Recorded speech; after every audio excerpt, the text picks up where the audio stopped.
एक बार जोरदार तालियां हमारे प्रिय मुख्यमंत्री श्री भजनलाल शर्मा जी के लिए। आपने अपने कार्यकाल के कुछ माह में ही योजनाओं को नए सिरे से सशक्त आयाम दे दिया था। माननीय से अनुरोध अपना संबोधन हमें प्रदान करें माननीय मुख्यमंत्री महोदय।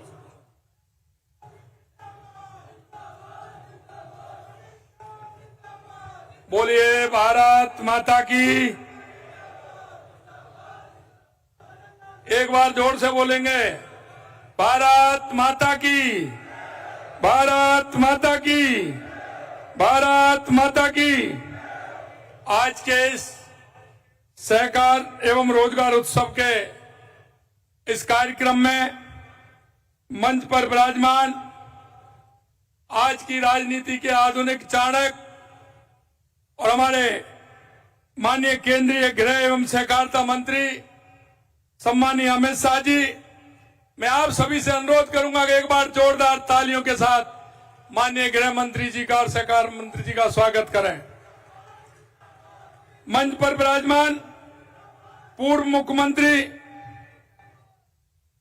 श्रीमती वसुंधरा राजे जी, हमारी पार्टी के अध्यक्ष राज्यसभा के सांसद सम्मानीय मदन राठौड़ जी, केंद्रीय मंत्री भारत सरकार गजेंद्र सिंह शेखावत साहब, हमारी कैबिनेट में हमारे साथी उप मुख्यमंत्री दिया कुमारी जी, प्रेमचंद बैरवा जी, सहकारिता मंत्री गौतम दत्त जी, डेयरी एवं गौपालन मंत्री जोराराम कुमावत जी, सहकारिता सचिव डॉक्टर आशीष कुमार भूटानी जी, मुख्य सचिव सुधांशु पंत जी, इस कार्यक्रम में आए मेरे कैबिनेट के सभी साथी, सांसद महोदय, विधायक महोदय, पूर्व सांसद, पूर्व विधायक और राजस्थान के कोने कोने से आए सहकारिता से जुड़े मेरे भाई और बहनों, सबसे पहले तो मैं आप सभी का स्वागत करता हूं, अभिनंदन करता हूं, आप सभी को मैं प्रणाम करता हूं। सर्वप्रथम मैं माननीय केंद्रीय गृह एवं सहकारिता मंत्री श्री अमित शाह जी का राजस्थान की गौरवशाली धरा पर हार्दिक स्वागत करता हूं और अभिनंदन करता हूं। यह उपस्थित सम्मानित सभी, जैसा मैंने कहा, सहकारिता रोजगार से जुड़े सभी उन लोगों का भी अभिनंदन करता हूं जिनको आज रोजगार के क्षेत्र में नियुक्ति पत्र मिला है। हमारे देश के यशस्वी प्रधानमंत्री नरेंद्र मोदी जी के नेतृत्व में नए कीर्तिमान स्थापित हुए हैं। यह हमारा सौभाग्य है कि आज हमें केंद्रीय गृह मंत्री एवं सहकारिता मंत्री तथा आधुनिक भारत के चाणक्य माननीय अमित शाह जी जैसे व्यक्तित्व का मार्गदर्शन मिल रहा है, जिनके स्वयं नेतृत्व में गृह एवं सहकारिता मंत्रालय अभूतपूर्व काम कर रहा है। सहकारिता के क्षेत्र में आपने जो किया है उसकी कोई तुलना नहीं है। आपकी दूरदर्शिता बेमिसाल है। सहकारिता लोगों के जीवन में और देश की अर्थव्यवस्था में कितना बड़ा योगदान दे सकती है, इसे आपने कई दशक पहले भांप लिया था। आपने अहमदाबाद जिला सहकारी बैंक का सबसे युवा अध्यक्ष बनने और इसे एक साल के भीतर करोड़ों रुपए के घाटे से उबार कर लाभ में लाने का श्रेय आपको जाता है। आपके इस कौशल एवं अनुभव को देखते हुए आपको वर्ष 2001 में भाजपा के राष्ट्रीय सहकारिता प्रकोष्ठ का संयोजक नियुक्त किया था। माननीय प्रधानमंत्री श्री नरेंद्र मोदी जी ने जुलाई 2021 में जब सहकारिता मंत्रालय बनाया तो उसका दायित्व आपको सौंपा है। आज आपके कुशल नेतृत्व में देश सहकार से समृद्धि के पथ पर तेजी से आगे बढ़ रहा है। हमारी सरकार सहकारिता के महत्व को अच्छी तरह समझती है। किसानों को उचित मूल्य दिलाने से लेकर महिलाओं व छोटे उद्यमियों को सशक्त बनाने एवं उनका विकास सुनिश्चित करने में सहभागिता की बड़ी भूमिका है। इसका महत्व पूरी दुनिया को समझाने के लिए 2025 को अंतर्राष्ट्रीय सहकारिता वर्ष के रूप में मनाया जा रहा है। आज देश में 8.5 लाख सहकारी समितियों का व्यापक नेटवर्क देश भर में लोगों को सशक्त बनाने का काम कर रहा है। पैक्स गांव के स्तर पर अल्पकालिक ऋण, बीज, उर्वरक और आवश्यक सेवाएं प्रदान कर किसानों को मजबूत बनाने का सराहनीय काम कर रहा है। सहकारिता के महत्व को समझते हुए हमारी सरकार भी सहकारी समितियों और पैक्स को सशक्त बना रही है। आज प्रदेश में 41,000 से अधिक सहकारी समितियां हैं, जिनमें 1 करोड़ 10 लाख से अधिक लोग जुड़े हुए हैं। राज्य में अब तक 976 नए एमपैक्स का गठन किया जा चुका है। 2 वर्ष में राज्य की शेष सभी ग्राम पंचायतों में ग्राम सेवा सहकारी समितियों का गठन कर दिया जाएगा। राज्य की 4,000 से अधिक पैक्स का प्रधानमंत्री किसान समृद्धि के रूप में उन्नयन किया गया है तथा 5,400 पैक्स को कंप्यूटराइज किया जा चुका है।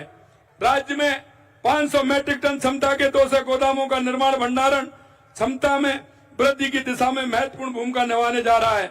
आज 24 गोदामों का लोकार्पण किया गया है। साथ ही श्री अन्न के प्रोत्साहन हेतु 64 मिलेट्स आउटलेट्स की सौगात भी दी गई है। आज 2,300 से अधिक डेयरी सहकारी समितियों को माइक्रो एटीएम वितरित किए जा रहे हैं। गोपालक क्रेडिट कार्ड योजना के तहत 1 लाख रुपए तक का ब्याज मुक्त ऋण उपलब्ध करवाया जा रहा है। इस वर्ष हमने 2.5 लाख अतिरिक्त गोपालक परिवारों को इस योजना में शामिल करने का लक्ष्य भी लिया है। इस योजना में 300 करोड़ से अधिक का ब्याज मुक्त ऋण दिया जा चुका है। आज 1,400 गोपालकों को 12 करोड़ रुपए का ऋण वितरण किया गया है। हम नया कोऑपरेटिव कोड लाने की दिशा में कार्य कर रहे हैं तथा माननीय अमित शाह जी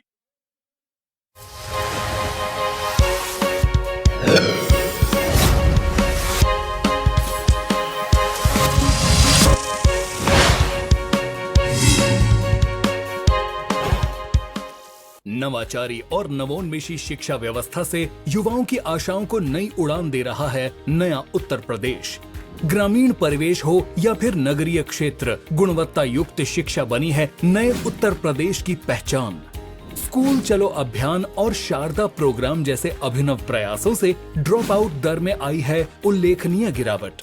ऑपरेशन कायाकल्प और टैबलेट वितरण जैसे कदमों से डिजिटल शिक्षा को मिले हैं नए आयाम। बेसिक शिक्षा से हायर एजुकेशन तक शिक्षा में उठाए गए अभूतपूर्व कदमों से हुआ है एजुकेशन का ट्रांसफॉर्मेशन।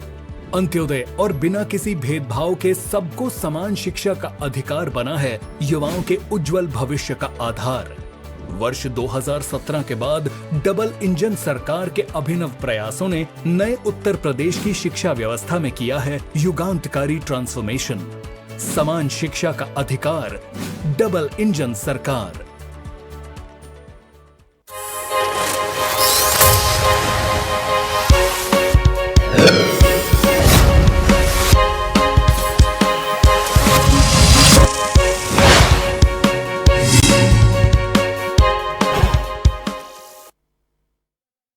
लाई गई नीतियों के फलस्वरूप निजी क्षेत्र में 77,000 से अधिक रोजगार के अवसर उपलब्ध कराए गए हैं। मैं आपको कहना चाहता हूं, अगर हमारे देश के यशस्वी प्रधानमंत्री नरेंद्र मोदी जी कहते हैं गरीब कल्याण, क्योंकि कांग्रेस ने सिर्फ गरीब को एक झूठा वायदा किया था। गरीब के बहाने से उन्होंने जिस तरह का काम किया वो आपके सामने है, लेकिन कांग्रेस का कभी गरीब से नाता नहीं रहा। लेकिन 2014 के बाद देश के यशस्वी प्रधानमंत्री नरेंद्र मोदी जी ने गरीब कल्याण की योजनाओं को किस तरह से महत्वपूर्णता से लिया है। गरीब कल्याण के प्रति हमारी सरकार पूर्ण गंभीरता के साथ कार्य कर रही है। देश के यशस्वी प्रधानमंत्री नरेंद्र मोदी जी के दिशा निर्देशों के अनुसार राज्य में प्रधानमंत्री आवास के तहत 1,15,000 से अधिक आवास बनाए जा चुके हैं। 7,70,000 से अधिक नए आवास स्वीकृत किए गए हैं। 9.5 लाख लोगों को स्वामित्व कार्ड वितरण किया गया है, जिसमें उन्हें अपनी जमीन का स्वामित्व मिला है। घुमंतु, अर्ध घुमंतु, विमुक्त, आवासहीन और बीपीएल परिवारों को 26,000 पट्टे वितरित करने का काम किया है। हमारी सरकार में जरूरतमंद परिवारों को 450 रुपए में रसोई गैस सिलेंडर उपलब्ध करवा रही है। गिव अप अभियान की राज्य में अभूतपूर्व सफलता की वजह से 51 लाख नए पात्र लोगों को खाद्य सुरक्षा से जोड़ने का काम हमारी सरकार ने किया है। दीनदयाल जी के अंत्योदय दर्शन को साकार करने की दिशा में हमारी सरकार ने हाल ही में पंडित दीनदयाल उपाध्याय संबल पखवाड़ा आयोजित किया। इस दौरान राज्य भर में शिविर आयोजित कर सरकारी विभागों से जुड़े काम किए, लाखों जरूरतमंदों को राहत पहुंचाने का काम किया। देश में अपनी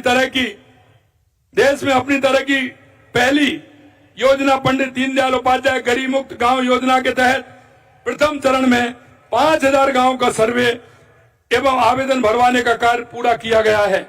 द्वितीय चरण में 5000 गांव के परिवारों की सर्वे तथा विभिन्न योजनाओं के तहत लाभ दिलाने के लिए आवेदन करने का कार्य वर्तमान में किया जा रहा है। हमारी सरकार इन 10,000 गांव के सभी बीपीएल परिवारों को गरीबी रेखा से ऊपर लाकर इस कार्यक्रम को अधिक गांव में शीघ्र ले जाने का काम करेगी। जल जीवन मिशन के तहत प्रदेश में विगत 1.5 वर्ष में 12,70,000 ग्रामीण परिवारों को कनेक्शन दिया गया है। इसी तरह किसान कल्याण के लिए हमारे देश के यशस्वी प्रधानमंत्री नरेंद्र मोदी जी के नेतृत्व में और माननीय अमित शाह जी के मार्गदर्शन में हमारी सरकार किसान कल्याण के लिए पूरे मनोयोग एवं तेजी से काम कर रही है। हमने किसान सम्मान निधि की राशि को बढ़ा करके 9,000 रुपए कर दिया और इसे चरणबद्ध तरीके से 12,000 रुपए तक बढ़ाने के लिए हम कृत संकल्प हैं। राज्य के 76 लाख से अधिक किसानों को अब तक किसान सम्मान निधि की 6,800 करोड़ रुपए की राशि हस्तांतरित की गई है। वर्ष 2025-26 में 35 लाख किसानों को 25,000 करोड़ का ब्याज मुक्त अल्पकालीन फसली ऋण वितरित किया जा रहा है। साथ ही राज्य के किसानों को भूमि विकास और सहकारी बैंकों के माध्यम से इस वर्ष 400 करोड़ रुपए का दीर्घकालीन ऋण 5% ब्याज अनुदान के साथ उपलब्ध कराया गया है।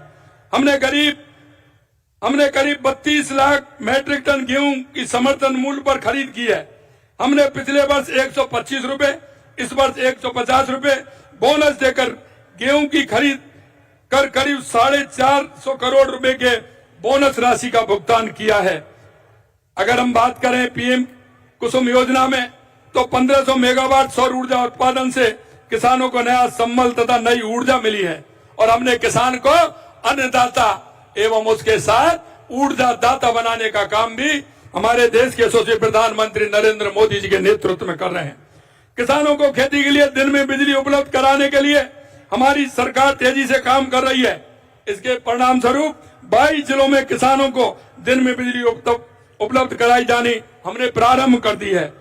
प्रदेश को विकास के नए दौर में ले जाने के लिए महत्वाकांक्षी राम जल सेतु लिंक परियोजनाओं के तहत 12,000 करोड़ रुपए के कार्य आदेश दे चुके हैं। माननीय प्रधानमंत्री जी के मार्गदर्शन में राजस्थान ने हरियाणा के साथ यमुना जल समझौता कर वर्षों का इंतजार खत्म किया और उसकी डीपीआर बन रही है। माननीय प्रधानमंत्री जी के नेतृत्व में हम महिला उत्थान के लिए काम करते हैं। देश के यशस्वी प्रधानमंत्री नरेंद्र मोदी जी कहते हैं अगर हमारी बहनों का उत्थान होगा, हमारी माताओं का उत्थान होगा तो हमारे देश का उत्थान होगा। हमारी सरकार आदि आबादी सर्वांगीण विकास की जरूरत को समझते हुए संवेदनशीलता से काम कर रही है। लखपति दीदी योजना में 17 लाख से अधिक महिलाओं को प्रशिक्षित कर 9,25,000 लखपति दीदी बनाई गई हैं। मां बाउचर योजना में 25,000 गर्भवती महिलाओं को 1,300 से ज्यादा सोनोग्राफी केंद्रों पर निःशुल्क सेवाएं दी जा रही हैं। करीब 33,000 बेटियों को स्कूटी और 10.5 लाख से ज्यादा बेटियों को साइकिल वितरण की गई हैं। लाड़ो प्रोत्साहन योजना के तहत 2,46,000 बालिकाओं को जन्म पर 1.5 लाख रुपए का सेविंग बॉन्ड उपलब्ध कराया जा रहा है। मैं आपसे निवेदन करूं, हमने मजबूत अर्थव्यवस्था के लिए माननीय प्रधानमंत्री जी के विकसित भारत 2047 के विजन के अनुरूप हमने सरकार के पहले कार्यकाल में ही rising Rajasthan global investment summit का आयोजन किया, जिसमें 35 लाख करोड़ रुपए के एमओ किए गए, जिनमें से 3 लाख करोड़ रुपए से अधिक के निवेश प्रस्ताव धरातल पर आ चुके हैं। ये जल्द ही 1 लाख करोड़ रुपए के निवेश धरातल पर आएंगे। प्रदेश की बुनियादी ढांचों को मजबूत बनाने के लिए 2,750 किलोमीटर लंबाई के 9 ग्रीन फील्ड एक्सप्रेस निर्माण कार्रवाई कर दी गई है। मैं आपसे निवेदन करना चाहता हूं, देश के यशस्वी प्रधानमंत्री नरेंद्र मोदी जी के नेतृत्व में और माननीय अमित शाह जी के मार्गदर्शन में देश में जो विकास हो रहा है, आप सभी उसमें भागीदारी बने।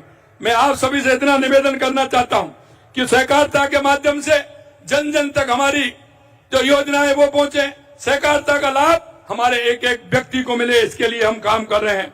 अंत में मैं आपसे इतना कहना चाहता हूं मेरे भाई और बहनों, हमारे देश के यशस्वी प्रधानमंत्री नरेंद्र मोदी जी के नेतृत्व में जो हमारी योजना है, चाहे हमारी केंद्र की योजना है या राज्य की योजना है, उन योजनाओं का लाभ अंतिम पंक्ति में खड़े उस व्यक्ति को मिले, गरीब को मिले, विकलांग माँ को मिले, दिव्यांग भाई को मिले, मेरी बूढ़ी माँ को मिले। क्योंकि आप से निवेदन करना चाहता हूं, आप प्रदेश के नागरिक और देश के नागरिक होने के नाते हमारे गांव में, हमारे पड़ोस में अगर कोई ऐसा व्यक्ति है जिसको योजनाओं को लाभ देना है, आप सभी उसको योजनाओं का लाभ दिला करके उसके जीवन स्तर को ऊपर उठाने का काम करेंगे। अंत में मैं ये कहूंगा, हमारे यहाँ पधारने पर आपका अमूल्य मार्गदर्शन जो हमें मिला है, माननीय अमित शाह जी का मैं बहुत बहुत धन्यवाद ज्ञापित करना चाहता हूं कि आपका जो मार्गदर्शन हमें मिला है